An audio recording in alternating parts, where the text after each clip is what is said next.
Have you ever heard a heartbeat that refuses to stop? It is not just in the room. It is echoing inside your own mind. Tonight, you will witness the secret hidden in the darkness. Obsession, fear, and guilt will collide in a story you cannot look away from. Do you dare to listen to the heart that tells the tale of madness? In a quiet village in Thailand, a small wooden house sat among the swaying rice fields. The air was thick with the scent of wet earth and blooming jasmine. Inside, a man watched another man, his gaze fixed, intense and unblinking. The old man had an eye that seemed different, pale and strange, and it made the watcher uneasy. Every night, the watcher waited, listening to the slow creak of the floorboards. The wind whispered through the palm leaves, carrying faint, distant sounds of frogs and insects. Each sound made his heart beat faster, his palms sweat, his breath shallow. He spoke softly to himself, assuring that he was calm, perfectly calm, yet the eye haunted him. Days passed, and the obsession grew. The eye would appear in every shadow, in every reflection, in every corner of the dimly lit house. One night, when the moonlight poured through the small window, the watcher could bear it no longer. He crept quietly across the wooden floor, every step measured, careful not to wake a single creaking board. The old man slept, unaware of the danger lurking in the dark. The watcher's hand trembled as he raised a lantern, its faint light casting long, eerie shadows on the walls. He paused near the bed, his eyes locking onto the hated eye. The moment stretched. The watcher felt a sudden noise beneath his feet, a thump, subtle yet sharp. His heart raced, pounding in his chest as if echoing in the walls. The old man stirred, a groan escaping his lips, and the watcher froze. The lantern flickered, casting the eye in strange angles, making it appear alive, glaring, judging. With a surge of both fear and determination, the watcher moved closer, each step more deliberate, more silent than the last. The old man's eyelid twitched, the eye opening slightly, glowing faintly in the dim light. A shiver ran through the watcher, but he forced his hand forward. The eye seemed to follow him, unblinking, relentless, sending a wave of panic through his senses. Suddenly, the floorboard gave a slight squeak, and the old man shifted. The watcher held his breath, every nerve on fire. He froze, heart thundering, the sound of his own pulse echoing like a drum in the quiet room. The moment stretched unbearably, the tension mounting, until the watcher knew the secret decision could not wait. He acted. The hand reached, trembling but resolute, toward the eye that had haunted him for nights. The lantern's light danced across the face, highlighting every wrinkle, every line, every fear. The watcher leaned closer, and in that instant, a sound rose that was not from the old man but from within himself. The beating, relentless, louder than ever, filling the room, filling his mind, drowning reason. It was not just the eye anymore, it was the heart, the telltale heart, echoing in the silent house. He could not bear it, and yet he could not stop. The air was thick, heavy, suffocating, as if the walls themselves conspired with the sound. The watcher's resolve wavered, sweat dripping, knees weak, but the eye demanded, the heart demanded, the story demanded. The moment of truth approached, and the line between fear and action blurred. Every detail sharpened, every shadow alive, every heartbeat deafening. The watcher's hand, raised and trembling, moved closer toward the eye, the room shrinking, the sound swelling. The climax of horror and obsession was near, the senses at their breaking point, the house alive. With tension, the watcher's hand hovered over the bed, trembling, a mix of fear and anticipation coursing through his veins. He could feel the sweat dripping down his forehead, the back of his neck prickling with each heartbeat. The old man's eye glimmered in the lantern light, wide open, staring, unrelenting, a silent judge of the watcher's intentions. The room felt smaller, the walls closing in as the heartbeat grew louder in his ears. It thudded and thumped, echoing through the floorboards, through the walls, as if the very house were alive, amplifying the sound. Every nerve in the watcher's body screamed in protest, yet he could not retreat, could not pause. He pressed closer, each step calculated, measured, silent except for the pounding of his own chest. The air smelled of dust, of old wood, and of something undefinable, thick with tension. A low groan escaped the old man as he shifted slightly, and the watcher froze again, every muscle taut. The lantern cast shadows that danced across the walls, twisting into grotesque shapes, making the eye seem even more alive. The heartbeat pulsed in his head now, not just his own, but a mingling of fear, obsession, and guilt. His hand reached, hovering just above the bed, poised to act, trembling violently, but steady with a singular purpose. He could hear the wind whispering outside, the distant rustle of palm leaves, the faint call of frogs, but it all was drowned beneath the relentless thudding. Each thump vibrated through his chest, through his mind, a drumbeat of inevitability that forced him onward.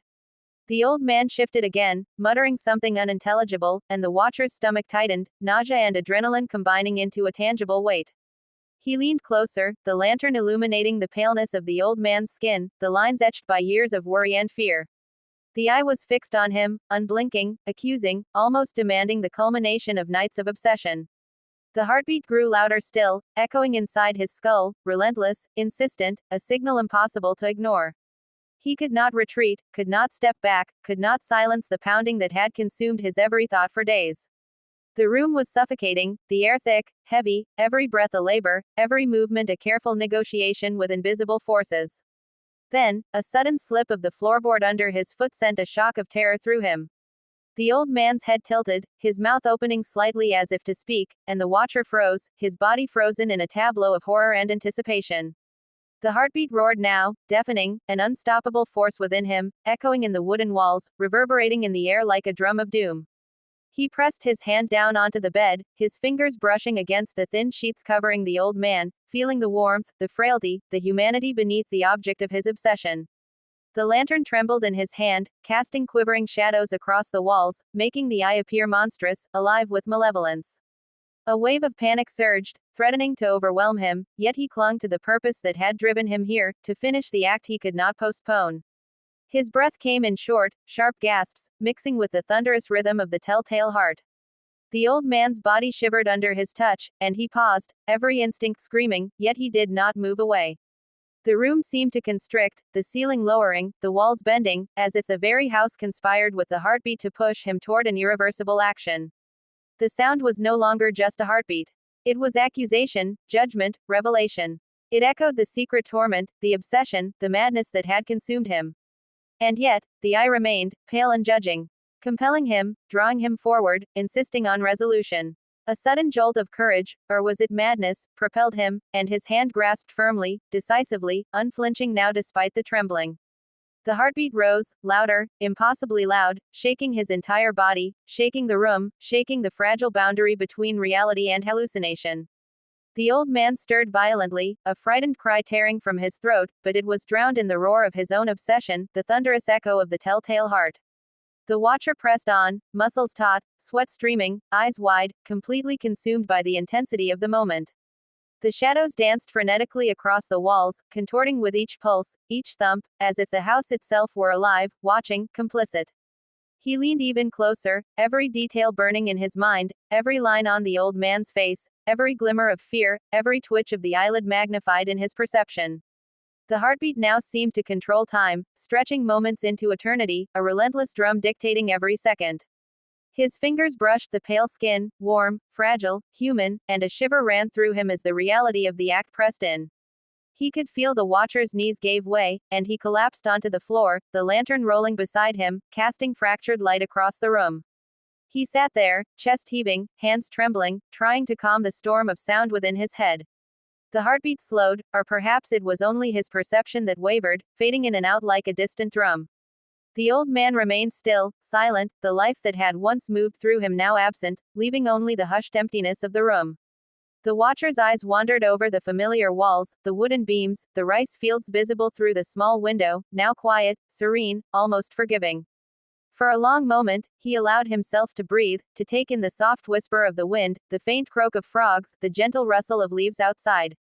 He realized the house itself was calm now, the oppressive weight lifted, though the memory of the heartbeat lingered in his mind. Guilt and fear still fluttered like shadows in the corners of his consciousness, but he felt a fragile clarity.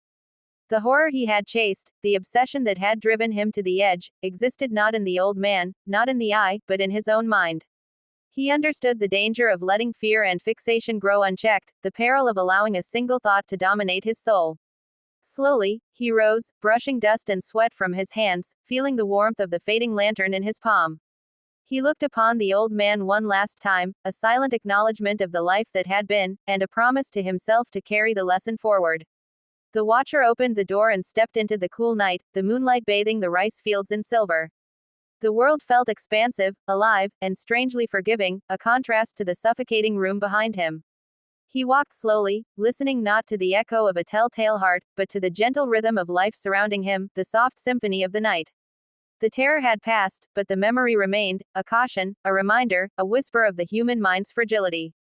As he disappeared into the shadows of the village, he carried with him the knowledge that obsession could consume, fear could distort, but understanding and reflection could restore balance. The story of the Watcher, the old man, and the telltale heart had reached its close, leaving behind silence, reflection, and the quiet promise of lessons learned.